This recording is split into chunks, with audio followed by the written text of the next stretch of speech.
हमारे साथ जुड़ रहे द बोनस के एडिटर अंशुमान तिवारी जी। सर बहुत बहुत स्वागत है आपका द बोनस में। आज दुनिया भर से सर क्या अपडेट्स आ रहे हैं?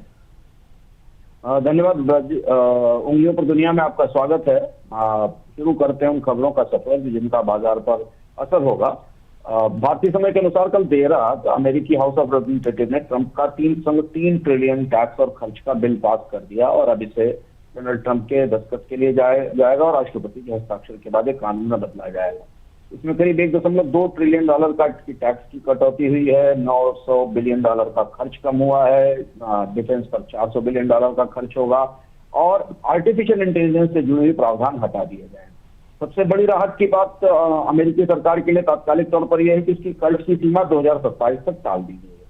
लेकिन इतना आसान नहीं था डोनाल्ड ट्रंप के लिए। अमेरिकी राष्ट्रपति ने को अपने संतुष्टों को मनाने के लिए खासी मशक्कत करनी पड़ी। उन्होंने इंफ्रास्ट्रक्चर फंड, रेगुलेटरी रियायतें और पर्सनल रिश्तों के आधार पर सहमति बनाई। फ्रीडम कॉकस जिसका सबसे ज्यादा विरोध कर रहा था, देर रात में समझौते के बाद बटा और उसके बाद फिर ये बिल पास हुआ और इससे ट्रंप की राजनीतिक ताकत में मजबूती में बढ़ोतरी हुई है।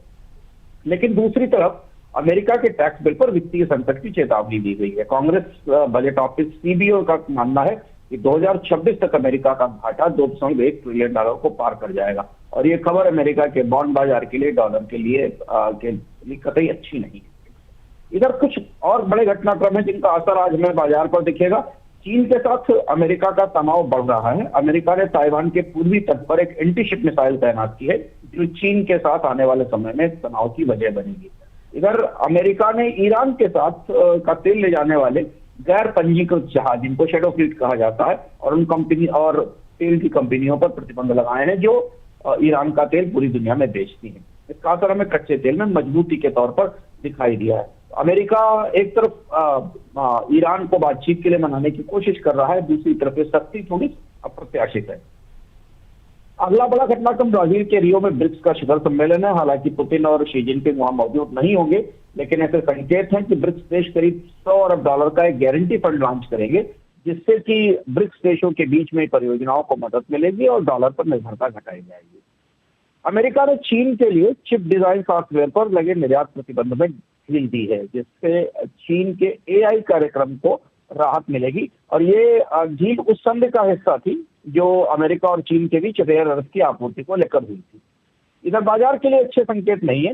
अमेरिकी सरकार ने यह संकेत दिया है कि ट्रंप प्रशासन नए फेड चेयरमैन की तलाश में है और ऐसे उम्मीदवारों की सूची तैयार की जा रही है जो ब्याज दर में कमी करें और अर्थव्यवस्था में ग्रोथ को बढ़ावा दें।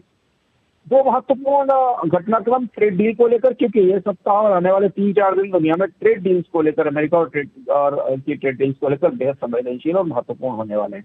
ट्रंप ने कल साफ चेतावनी दी, जापान के साथ व्यापार संधि होने की संभावना घट रही है और ये बड़ी बात है कि अमेरिका और जापान के बीच व्यापार संधि होती नहीं दिख रही है। ट्रंप ने जापान पर टैरिफ लगाने के संकेत दिए हैं और ये भी इशारा किया है कि वार्ताओं के लिए और समय शायद नहीं दिया जाएगा। इसकी प्रतिक्रिया आज हमें पूरी दुनिया के बाजारों में देखने को मिलेगी, खासतौर से जापान के बाजार पर इसका असर करीब से देखना होगा। इधर अमेरिका और ईयू के बीच संधि का मोटा खाका तैयार हो गया है, ऐसे संकेत आ रहे हैं। ईयू अपने एक्सपोर्ट्स पर 10% टैरिफ पर सहमत हो सकता है, लेकिन बाकी मुद्दों पर अभी चर्चा चल रही है। इसी में भारत और अमेरिका के बीच ट्रेड डील का एक मिनी और एक छोटी काम चलाऊ ट्रेड डील की संभावना बनती दिख रही है। कई सारे बड़े मुद्दों पर असहमति कायम है और उस मिनी ट्रेड डील में भी कई ऐसे प्रावधान हैं जिन पर अभी सहमति नहीं बनी है। इधर दुनिया की मैक्रो इकोनॉमिक स्थिति में कई महत्वपूर्ण आंकड़े आए। अमेरिका के लिए कल अच्छी खबर थी। अमेरिका में जून में करीब 1.85 लाख नई नौकरियां बनी। बेरोजगारी दर 4.1% पर स्थिर रही। अमेरिका में ऑटो और डिफेंस सेक्टर के चलते फैक्ट्री ऑर्डर में भी बढ़ोतरी दर्ज की गई। कांग्रेस से बिल पास होने के बीच ये दो महत्वपूर्ण खबरें थी जिनको अमेरिकी अर्थव्यवस्था और बाजारों के लिए बेहतर माना गया। लेकिन इधर यूरोजोन में 10 वर्षीय बॉन्ड पर जोखिम प्रीमियम लगातार बढ़ रहा है। यूरोजोन की अर्थव्यवस्थाओं में कर्ज और घाटा बढ़ने की संभावना है। दो महत्वपूर्ण केंद्रीय बैंकों के फैसले कल आए। थाईलैंड के केंद्रीय बैंक ने अपनी ब्याज दर 2.5% पर स्थिर रखी और यह तय किया कि मुद्रास्फीति को देखने के बाद निर्णय लिया जाएगा। जबकि पोलैंड में मुद्रास्फीति में गिरावट के बाद सेंट्रल बैंक ने ब्याज दर में कमी की है, 5.25% पर कर दी है। WHO ने कहा है कि मोटापे और डायबिटीज को देखते हुए पूरी दुनिया में मीठे पेय पर, स्वीट बेवरेजेस पर टैक्स लगाया जाना चाहिए। कमोडिटी बाजार से महत्वपूर्ण अपडेट है। अमेरिका में ऑयल ड्रिलिंग रिग्स की संख्या लगातार 10वें हफ्ते घटी है, कुल 470 रह गई है और इसका असर ये देखा जा रहा है कि तेल बाजार में मांग सीमित है। हालांकि ईरान पर के तेल निर्यात पर नए प्रतिबंधों के बाद WTI क्रूड करीब $67 और ब्रेंट $68 पर मजबूती दिखा रहा है, लेकिन अमेरिकी बाजार में तेल की मांग घटने और उत्पादन में कमी के संकेत हैं। मजबूत अमेरिकी आंकड़ों के बाद सोने की कीमत में कल गिरावट रही थी, मगर आज सुबह मजबूती लौटती दिख रही है। कॉपर में भी थोड़ी मजबूती है। ब्राजील में सप्लाई की चिंता के चलते चीनी की कीमतों में बढ़ोतरी दिखाई दे रही है। क्रिप्टो बाजार में 3-4 बड़े अपडेट हैं जो पूरी दुनिया से आ रहे हैं।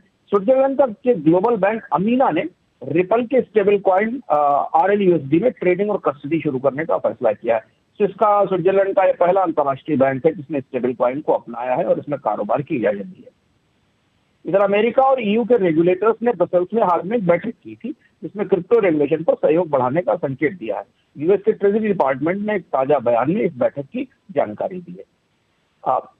चीन जो कि आमतौर पर क्रिप्टो की क्रांति से अपने आप को दूर रखे हुए था, स्टेबल कॉइन से दूर रखे हुए था, वहां से बड़ी खबर आ रही है। खबर यह है कि चीन की शीर्ष टेक कंपनी JD.com और अलीबाबा ने चीन के केंद्रीय बैंक से युआन बेस्ड स्टेबल कॉइन की यानी युआन आधारित स्टेबल कॉइन की इजाजत मांगी है ताकि डॉलर पर बेस्ड स्टेबल कॉइन के बढ़ते प्रयोग से मुकाबला किया जा सके। दुनिया के बैंक और कार्ड कंपनियां भी अब डॉलर आधारित स्टेबल कॉइन्स में पेमेंट को तेजी से अपना रहे हैं और ये चीन के लिए चुनौती वाली बात है।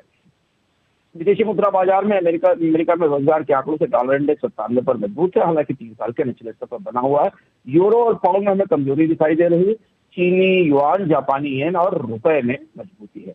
बाजारों के लिए बड़ा अपडेट एनवीडिया से आया। एनवीडिया की मार्केट कैप करीब $4 ट्रिलियन पहुंच गई, जो कि एप्पल और माइक्रोसॉफ्ट से ज्यादा है। AI की डिमांड के कारण एनवीडिया अब एप्पल और माइक्रोसॉफ्ट से आगे निकलकर दुनिया की सबसे मूल्यवान कंपनी बनने के करीब है। भारत में आज कई महत्वपूर्ण घटनाक्रम है। सप्ताह के अंत के आखिरी दिन, जिनका असर आज हमें पूरे दिन बाजार पर दिखाई देगा।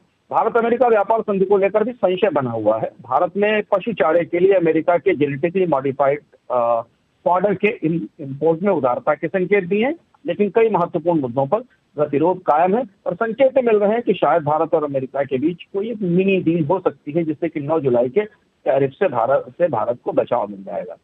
इधर शेयर बाजार में डिफेंस स्टॉक्स के लिए एक अच्छी खबर है। भारत की डिफेंस एक्विजिशन कमेटी ने करीब 1 लाख करोड़ रुपए के भारत निर्मित हथियारों की खरीद को मंजूरी दी है। इनमें आर्मर्ड रिकवरी व्हीकल हैं, इलेक्ट्रॉनिक सिस्टम्स हैं, सरफेस टू एयर मिसाइल हैं और माइन काउंटर मेजर वेसल्स या शिप्स शामिल हैं। डिफेंस स्टॉक्स पर इसका असर हमें दिखाई देगा।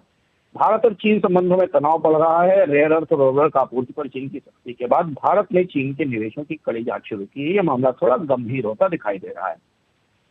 वित्त मंत्रालय ने सार्वजनिक बैंकों से कहा है कि ग्रामीण क्षेत्रों में शाखाएं बढ़ाई जाए। लंबे समय के बाद बैंकों से अपने फिजिकल ब्रांच नेटवर्क को बढ़ाने के लिए कहा गया। इसका असर रोजगार पर और ग्रामीण इलाकों में निवेश पर दिखाई देगा।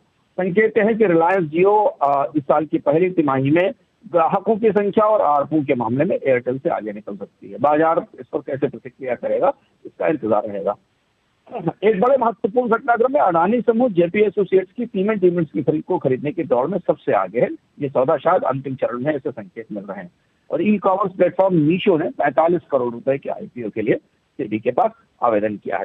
अगले 24 घंटे यानी सप्ताह का अंतिम दिन खासा महत्वपूर्ण हो सकता है। ताइवान में मिसाइल तैनाती का असर देखना होगा कि चीन की प्रतिक्रिया कैसे आती है। हालांकि अमेरिका ने चीन को सॉफ्टवेयर का निर्यात उधार किया है, इस पर भी चीन की प्रतिक्रिया की नजर रहेगी। भारत और अमेरिका के बीच व्यापार वार्ता आज सबकी निगाहों में होगी कि क्या होने वाला है, क्योंकि अगला सप्ताह डोनाल्ड ट्रंप के टैरिफ लौटने का है। EU और US के बीच ट्रेड डील की बातचीत जारी है। ये भी अगले 2 दिनों में इस पर कोई फैसला सामने आ सकता है।